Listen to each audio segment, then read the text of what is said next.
साहित्य के जिस पर हम खड़े होकर आज कुछ बात कर पा रहे हैं, वह रास्ता बनाया, वह रास्ता दिखाया जिस रास्ते से चलकर साहित्य की तमाम सारी विधाओं का विकास हुआ। वह दृष्टि दी जिससे हम साहित्य का मूल्यांकन कर पाते हैं। वह यथार्थवादी दृष्टि दी जिससे कोई भी रचनाकार अपनी शुरुआत करता है। शुक्ल जी जब इतिहास लिख रहे थे और ये बड़ी प्रतिभा होती, बड़ी प्रतिभाएं कभी कभी सहज ढंग से कुछ करते हुए कुछ इतना बड़ा कर जाती है कि बाद में सोचकर हम चकित होते हैं, आश्चर्य होता है कि ऐसा भी संभव है। हिंदी शब्द सागर की भूमिका लिखते हुए हिंदी साहित्य लिखने की प्रेरणा प्राप्त करना और हिंदी साहित्य का इतिहास लिख जाना, एक ऐसा इतिहास जिससे पहले के जो काम थे वह बहुत व्यवस्थित और मुकम्मल नहीं थे, टुकड़ों टुकड़ों में काम हुआ था। मिश्र बंधुओं ने कुछ आधार तैयार कर दिया था जिससे शुक्ल जी को बहुत सारी आधार सामग्री मिल रही थी। तो यह जो इतिहास को कहते हैं कि जबकि प्रत्येक देश का साहित्य उस देश की जनता की चित्रवृत्तियों का संचित प्रतिबिंब होता है। बड़ा सूत्र दे रहे हैं कि साहित्य उस समाज की, उस देश की जनता की चित्तवृत्तियों का संचित प्रतिबिंब होता है। साहित्यकार जो कुछ लिखता है वह अकेले उसका अपना नहीं होता है, अपना चिंतन नहीं होता है, वह अपने समय का प्रतिनिधित्व करता है। बहुत बाद में जब दुष्यंत कुमार कह रहे थे, मुझ में रहते हैं करोड़ों लोग, चुप कैसे रहूं, हर गजल अब सल्तनत के नाम एक बयान है। तो साहित्यकार अपने युग के करोड़ों लोगों की जो वेदना है या जो खुशी है, जो उल्लास है, उसको वाणी देता है। शुक्ल जी यही कह रहे थे जब वो कह रहे थे कि जबकि प्रत्येक देश का साहित्य उस देश की जनता की चित्तवृत्तियों का संचित प्रतिबिंब होता है। तो एक बड़ी बात कही, और साहित्य की शुरुआत सही अर्थों में यहीं से होती है। यह एक साहित्य की दृष्टि भी है, रचना की भी दृष्टि है, और यह आलोचना की भी दृष्टि है। तो शुक्ल जी ने कई विधाओं में काम किया। ये बहुत ठीक कहा जा रहा है कि एक जीवन में कोई आदमी कितना काम कर सकता है, ये हम सोच सकते हैं शुक्ल जी के कामों को देखते हुए। एक व्यक्ति जो तमाम गंभीर आलेख लिख रहा था, जो कहानियां भी लिख रहा था, जिन्होंने आलोचना भी लिखी, जिन्होंने तमाम स्तरीय निबंध लिखे और वैविध्यपूर्ण निबंध लिखे, हिंदी साहित्य के इतिहास को लिखकर एक ऐसी आधार भूमि तैयार की जहां से हम साहित्य को समझने की दृष्टि पाते हैं। और अपनी रुचियों का भी ध्यान रखा, किसी को अपमानित भी नहीं किया, लेकिन किसी की अतिरंजित प्रशस्ति भी नहीं की। ये बड़ी बात होती है। हालांकि शुक्ल जी ने जिन लोगों की तारीफ की, उस तारीफ करते हुए भी आलोचकीय विवेक को साथ में रखा। ये सामान्य बात में हमारी रुचि किसी कवि में होती है, किसी साहित्यकार में होती है, किसी युग में होती है, किसी विधा में होती है, किसी प्रवृत्ति में होती है। ये संभव नहीं है कि हम सब कुछ पढ़ें और सबको आत्मसात करें, सबको पचाएं, सबका विश्लेषण करें, सबका मूल्यांकन करें और किसी निष्कर्ष पर जाएं। तो एक व्यक्ति अगर ऐसा कर पाता है तो वह साधारण प्रतिभा का व्यक्ति नहीं हो सकता है। शुक्ल जी ने अपनी जो आलोचना के मानदंड गढ़े, उसके पीछे उसके पीछे तुलसीदास का साहित्य था। तुलसी का मानस शुक्ल जी का सबसे प्रिय ग्रंथ है। तो शुक्ल जी के अध्येताओं ने यह निष्कर्ष निकाला है, हम लोगों ने भी इसको अनुभव किया है कि शुक्ल जी की जो आलोचना के मानदंड है, जो निकष है, वो निकष तुलसी की विशेषताओं से निकले हुए ज्यादातर। लेकिन यह शुक्ल जी की विशेषता है कि वह जिस रचनाकार का अध्ययन करते हैं उसके भीतर से जाकर उसके मूल स्वभाव को, उसके मर्म को, उसके केंद्रीय भाव को उद्घाटित करने की कोशिश करते हैं। एक बात तो हम सभी ये जानते हैं कि शुक्ल जी से पहले हिंदी में जो आलोचना चली आ रही थी, उस आलोचना का केंद्र बिंदु रीतिकाल था। देव और बिहारी को लेकर आमने सामने आचार्यगण खड़े थे और दोनों में तुलना की जा रही थी, दोनों की विशेषताएं बताई जा रही थी। हम लोग उस वक्त होता तो बताते कि देव में क्या था और बिहारी में क्या था। शुक्ल जी ने सबसे बड़ा काम यह किया कि जो आलोचना का केंद्र था उस केंद्र को बदल दिया था और उसे भक्तिकाल में ले गए। शुक्ल जी भक्तिकाल को केंद्र में ले आते हैं और इससे पता चलता है कि हम क्या करना चाहते हैं।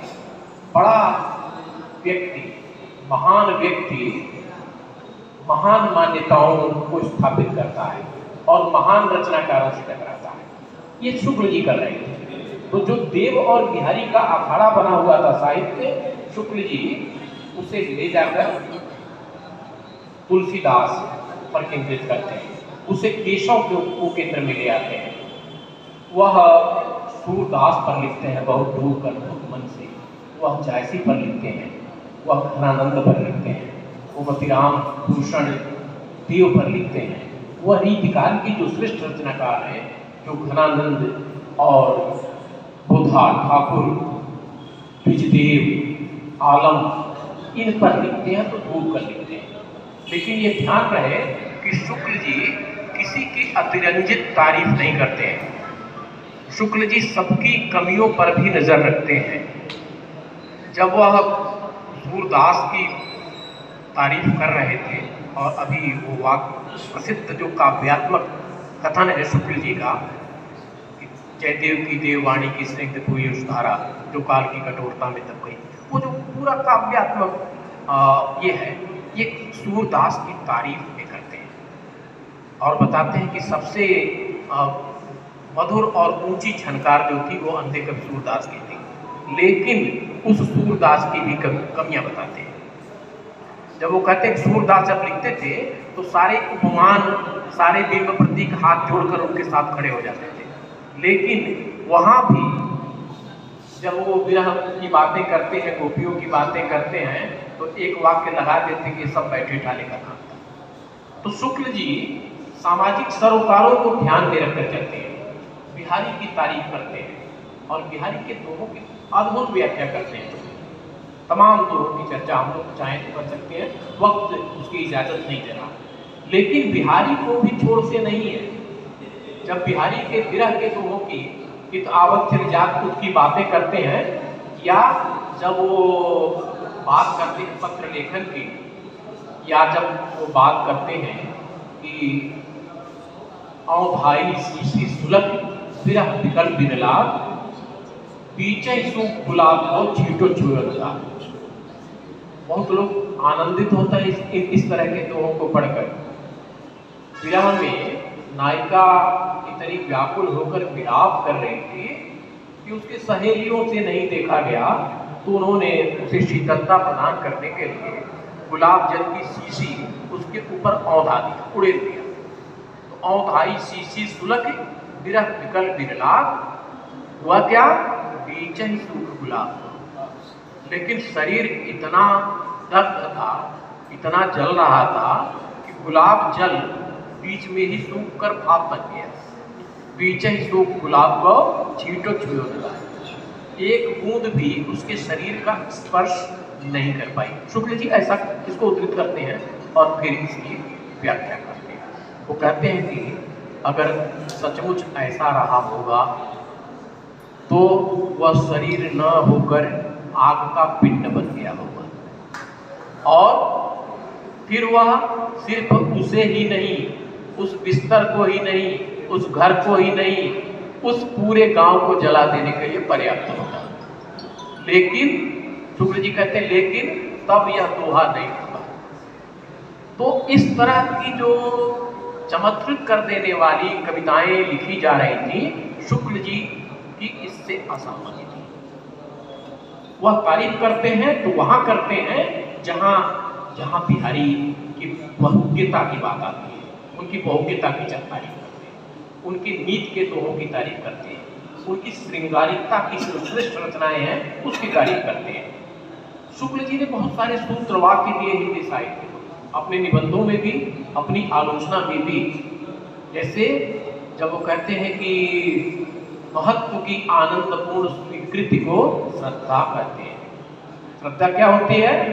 महत्व की आनंदपूर्ण स्वीकृति होती है। हम सभी लोगों को श्रद्धेय नहीं कहते हैं। जब हम किसी के महत्व को हृदय से स्वीकार करते हैं और ये स्वीकार करते हुए आनंदित होते हैं, तब हम उसको श्रद्धेय करते हैं, तो श्रद्धा करते हैं। प्रीति और लोभ का अंतर बताते हैं। प्रीति प्रेम क्या होता है, लोभ क्या होता है, लोभ की विशेषताएं क्या होती हैं। और फिर बहुत लेकिन इतनी गहराई से आदमी ने देखा था चीजों को, जीवन को देखा था कि प्रेम में संकोच होता है, प्रीति में संकोच होता है, और कहते श्रद्धा में विस्तार होता है, लोभ में सामाजिकता होती है। तो प्रेम में संकोच होता है। हम जिससे प्रेम करते हैं, हम नहीं चाहते कि कोई और उससे प्रेम करे। यही प्रेम होता है। इसी के लिए तो लड़ाइयाँ हो जाती है, गोलियाँ चल जाती रहेंगी। हम जिससे भी प्रेम करते हैं, हम नहीं चाहते कि उससे कोई और भी प्रेम करे, लेकिन हम जिसके प्रति श्रद्धा रखते हैं, जिसके प्रति भक्ति रखते हैं, हम चाहते हैं कि सारे लोग उसके प्रति श्रद्धा रखें, सारे लोग उसके प्रति भक्ति रखें। लोभ की जिस तरह से व्याख्या करते हैं और जिस टका धर्म की चर्चा करते हैं, इस किताब में है। मैंने सोचा था कि थोड़ा पढ़ के सुनाऊंगा, लेकिन मुझे लगता है कि उसकी जरूरत नहीं है, समय नहीं है। तो जिस लोभ की चर्चा करते हैं, जब वो देखिए, हम जिस समय, प्रासंगिकता का मामला क्या है, हम जिस समय में है, यहाँ उत्पादन का के लिए होड़ लगी हुई है। जो बहुराष्ट्रीय कंपनियां हैं, वह इतना ज्यादा उत्पादन कर रही हैं कि उन्हें बाजार चाहिए, नए नए बाजार चाहिए। जो विकसित देश हैं, वह कह रहे हैं कि तीसरी दुनिया के देश, जो विकासशील देश है और तीसरी दुनिया के देश हैं, वह अपनी बाउंड्री गिरा दें, वह अपनी सीमाएं समाप्त कर दें अपने देश की। लेकिन वह जो विकसित देश है, वह अपने देश के नक्शे में अपनी बाउंड्री को और ज्यादा मजबूत कर रहे हैं। उनके यहाँ प्रवेश नहीं संभव है। वह हमारे देश के बड़े बड़े लोगों को नंगा करके तलाशी लेते हैं, एयरपोर्ट पर कपड़े उतरवा देते हैं। उनकी इच्छा है कि तीसरी दुनिया के लोग उनके यहाँ प्रवेश न करें। वह सारी दुनिया में अपना माल बेचे, वह सारी दुनिया को एक रंग में रंग देना चाहते हैं। वो जो कपड़ा बनाते हैं, सारी दुनिया पाने, सब लोग एक तरह का कपड़ा पाने। वो जो खाना बनाते हैं, जो बहुत सारी चीजें घरों में भोजन पहुंचा रही हैं आज, तो वो चाहते हैं कि सारी दुनिया एक तरह का भोजन करे। शुक्ल जी की नजर इस बात पर थी और वो उत्पादन के धर्म को बताते हैं। जिस तरह से उपभोग की एक नैतिकता होती है, उसी तरह से उत्पादन की भी नैतिकता होनी चाहिए। हम कोई चीज इतना न बनाएं कि हमको बाजार के लिए झगड़ा करना पड़े, मार करना पड़े। आज सारी लड़ाई बाजार की है। जिस उत्तर आधुनिकता की, जिस उपनिवेश, नव उपनिवेशवाद की, जिस भूमंडलीकरण की आज बातें हो रही हैं, शुक्ल जी ने इन शब्दों का इस्तेमाल नहीं किया, लेकिन उनके बहुत सारे निबंधों में इसी तरह के अर्थ सक्रिय दिखाई पड़ते हैं। तो बहुत सारे स्तरों पर हम जब कहते हैं कि किसी कृत्य की राह से गुजर कर देखना चाहिए, किसी रचनाकार का मूल्यांकन करने के लिए उसके युग में जाना चाहिए और उसकी रचनाओं के माध्यम से उसका मूल्यांकन होना चाहिए। हम थोपी हुई मान्यताएं किसी पर आरोपित नहीं कर सकते। तो शुक्ल जी यही कर रहे थे कवियों के साथ।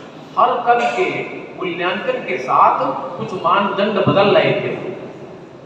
जब वो घनानंद की चर्चा कर रहे थे, हम सभी जानते थे कि जो सूरदास और अष्टछाप के कवि थे और दूसरे जो कवि थे, रसखान जैसे जो कवि थे, उन्होंने ब्रजभाषा को पूरी तरह से निचोड़ लिया था। उस ब्रजभाषा में कुछ नया कहना संभव नहीं रह गया था। शुक्ल जी ने कहा कि घनानंद के हृदय का स्पर्श पाकर ब्रजभाषा को नूतन गतिविधि का अभ्यास हुआ। एक बड़ा रचनाकार अपने हृदय की ताकत से, अपनी ऊर्जा से, अपने प्रेम से भाषा को रिचार्ज कर देता है। ये बड़ा रचनाकार करता है जो घनानंद ने ब्रजभाषा को चालू कर दिया। तो शुक्ल जी हमको दृष्टि देते हैं। शुक्ल जी अब भी जहां खड़े हैं तो ही स्थितियां बनती हैं। या तो हम शुक्ल जी को प्रणाम करके आगे बढ़ें, उनके सामने नतमस्तक हो, उनको प्रणाम करें और श्रद्धा के साथ आगे बढ़ें, या साहस हो तो शुक्ल जी से टकरा कर आगे बढ़ें। आचार्य शुक्ल को अनदेखा करके कोई हिंदी साहित्य में कुछ भी नहीं कर सकता है।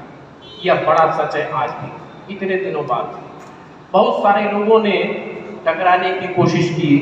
कुछ लोगों ने झूठ शुक्ल जी को और हजारी प्रसाद द्विवेदी को लड़ाने की कोशिश की। ये सब बातें इनको इतिहास खारिज कर चुका है और आने वाला समय इसको और खारिज कर देगा। ये दोनों एक ही स्कूल के लोग थे। दोनों शास्त्र और लोग दोनों को मानते हैं। लोग की कमी ना आचार्य शुक्ल के यहाँ है ना आचार्य हजारी प्रसाद द्विवेदी के। ये कुछ लोग अपनी दुकान चलाना चाह रहे हैं, तो कुछ लोगों ने दुकान चलाने के लिए दो महान विभूतियों को लड़ाने की कोशिश की। ये बात सही नहीं है। समाज ने, आज के विद्यार्थी ने, आज के अध्येताओं ने उनको नकार दिया। तो बातें बहुत सारी हैं, बहुत सारी बातें की गई, अभी कुछ बातें और होंगी। बहुत बहुत